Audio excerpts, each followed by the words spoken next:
Bonjour à tous, j'espère que vous allez bien. Donc, petite vidéo pour faire le bilan du Skoda Enyaq après 8000 km à bord. Donc, comme vous le savez, peut-être je suis propriétaire de ce véhicule depuis le mois de mai. Donc, ça fait maintenant 5 mois que je roule avec. Je vous le disais dans ma dernière vidéo, le Skoda Enyaq est un véhicule électrique qui se veut être un véhicule familial. Tient-il ses promesses?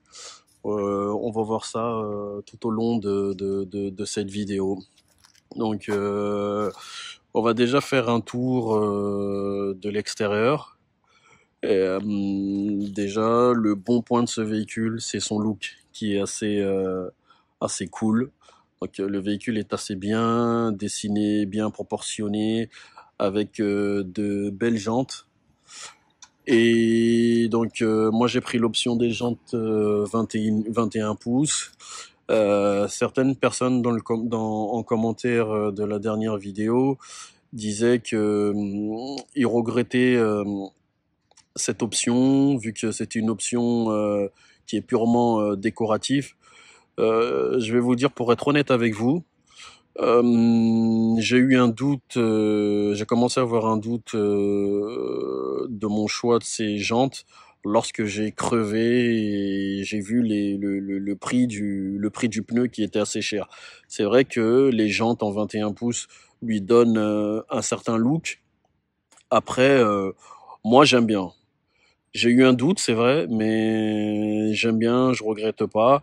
Et étant donné aussi que le véhicule reste confortable, même avec une monte aussi grosse, et vous avez aussi la possibilité de prendre l'option suspension pilotée qui n'est pas sur ce véhicule. J'ai pas jugé utile de prendre cette option. Et bon, ça va. Pour le moment, ça va. Et donc, on va comment dire, passer sur les portières arrière. Bon, déjà commencer par les portières avant. Donc, je vais vous montrer un truc, c'est quelque chose que je voulais vous montrer. Donc, vous voyez, l'ouverture de la porte est assez grande. Pour le passager avant, il est aisé de comment dire, de pénétrer dans le véhicule. Mais pour l'arrière, c'est pas du tout la même chose. Et moi, ça me gêne beaucoup. Comme je vous disais, pour un véhicule qui se dit véhicule familial, là, comment dire, la portière arrière est à son maximum. Donc ça, c'est un premier point faible. Comparé à la porte avant, moi, j'aurais préféré que la porte avant s'ouvre moins grand et qu'il y ait un petit peu plus d'espace pour pénétrer à l'arrière, puisque vous voyez, là, il y a 2 sièges auto dans le véhicule. Et lorsque on vient pour installer nos enfants, comme je disais, là, je suis vraiment au max, hein. Donc, quand on vient installer nos enfants, nous avons les fesses qui viennent, qui viennent buter. Et franchement, c'est pas le top, hein. Donc, premier point négatif pour moi. Et après, ce qui vient comment dire, compenser ce point négatif au niveau des portières. Bon, ça vient pas tout à fait compenser, mais il y a aussi un point fort. Donc, c'est, vous voyez, le seuil de porte est totalement protégé par la portière. Donc là, je vais fermer. Là, vous voyez. Donc, ce qui fait que quand vous pénétrez dans le véhicule, donc vos vêtements, vous risquez pas vous ne risquez pas de comment dire, je vais y arriver, de salir son pantalon. Ça, c'est quand même bien. Et cette protection des seuils de porte, vous trouvez pas ça dans tous les véhicules. Donc, deuxième point fort.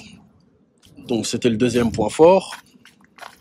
Et le troisième point fort, bon, après, c'est vrai que il n'y a pas de frunk dans ce véhicule.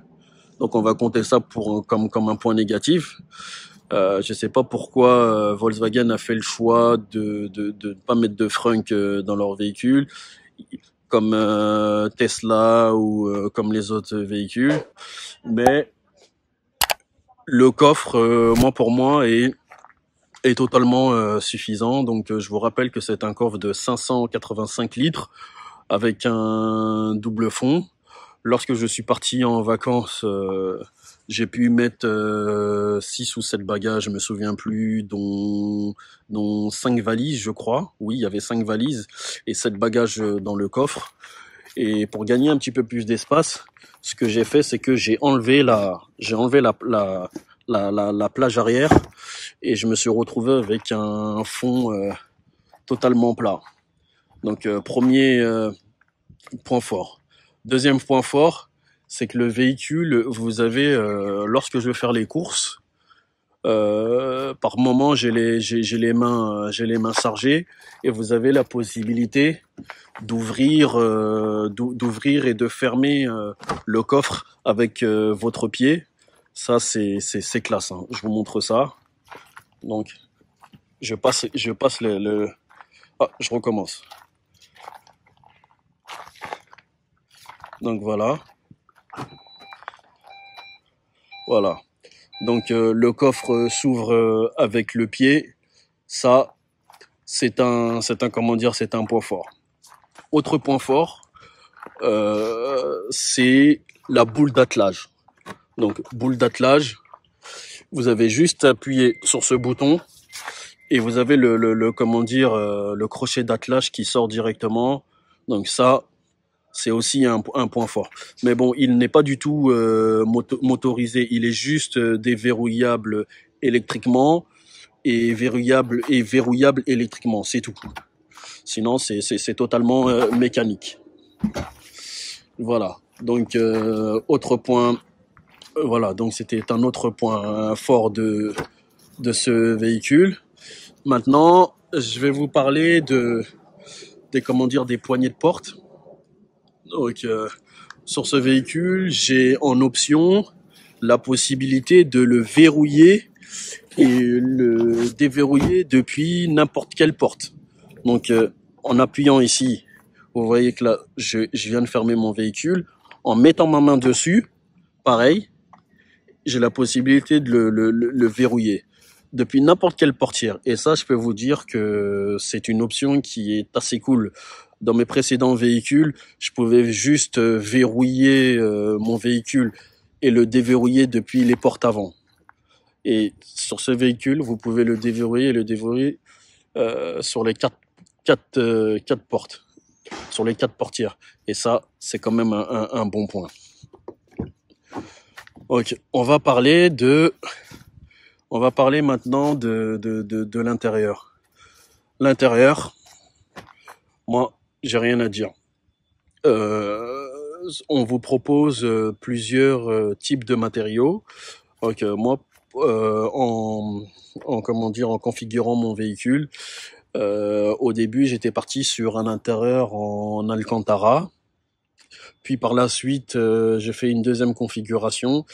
Et avec mes enfants, donc on a plutôt choisi cet intérieur tissu, qui est assez marrant pour les enfants.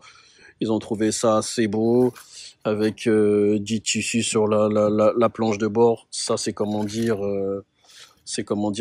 même un point fort, hein. Ça j'aime ça. C'est quand même pas mal. Oui. Je vais aussi vous parler d'un autre point fort qui malheureusement aussi est un point faible parce que c'est une option. Ce véhicule est bardé d'options. Moi, pour ne rien vous cacher, j'en ai eu pour à peu près 9200 ou 9300 euros d'options, en sachant que le véhicule de base il démarre à 47 000 euros, il me semble. Donc ça c'est quand même un point faible, hein. Donc pour avoir plein d'options, donc faut mettre la main au portefeuille. Ça j'aime beaucoup ces rideaux. Donc ces stores qui sont de série. C'est pas mal. Franchement, c'est pas mal.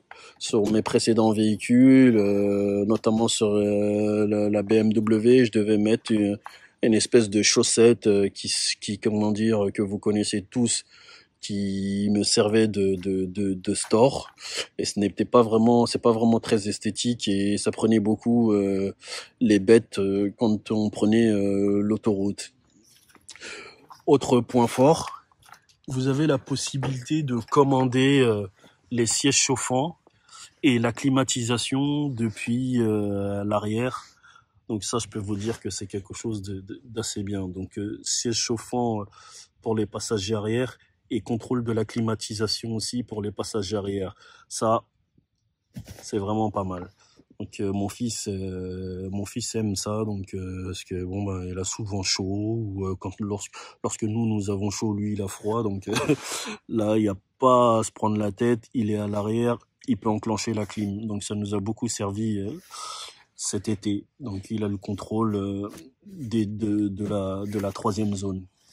Autre point fort aussi, donc des prises USB-C, 2 prises USB-C pour les passagers arrière, et aussi une prise 220 volts. Ça, classe. Et autre point fort, vous voyez le véhicule, l'espace qu'il y a à l'arrière, alors que les sièges sont vraiment très volumineux. Donc je vais vous montrer ça, les sièges auto. Les sièges auto sont assez volumineux, et malgré cela, on a beaucoup d'espace à l'arrière. Donc, je vais maintenant vous parler de l'intérieur. Il y a quelques petites choses qui me chagrinent. Ah oui, avant de passer à l'intérieur, on va parler de ça là. Donc, ces parapluies là directement dans la portière, style Rolls-Royce, pardon. Ça, c'est assez classe. Donc, on va parler de comment dire, de l'intérieur. Il y a quelque chose qui me dérange, mais vraiment beaucoup, mais vraiment. Quelque chose que j'arrive pas à comprendre. Pourquoi Skoda a fait le choix de mettre d'afficher en permanence sur ce véhicule les sièges chauffants là, comme vous le voyez. Donc c'est vrai que là on rentre dans la période de froid. Donc on va avoir besoin des sièges chauffants, mais pourquoi ne pas avoir rassemblé ces 2 sièges sur un seul point, alors que lorsque vous voulez accéder à la climatisation du véhicule, vous êtes obligé de le faire en plusieurs étapes. Et ça, c'est quand même très gênant, voire limite dangereux, quoi. Je vous montre ça de suite. Donc, admettons, si vous voulez activer la climatisation, vous êtes obligé d'appuyer une première fois ici, donc une deuxième fois ici, ou pas. Enfin, on va dire plutôt, je recommence, on va dire plutôt une première fois sur ce bouton, une deuxième fois sur ce bouton, puis là, vous allez sur climatisation classique, et soit vous choisissez l'option là directement, ou soit vous faites ça.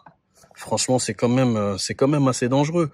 Pourquoi ne pas avoir mis une petite icône là directement avec pourquoi ne pas avoir placé directement cette petite icône dans cette zone, parce que c'est vraiment très dangereux, hein. Donc j'ai pu constater cela quand j'ai été à Francfort à Munich au mois de septembre.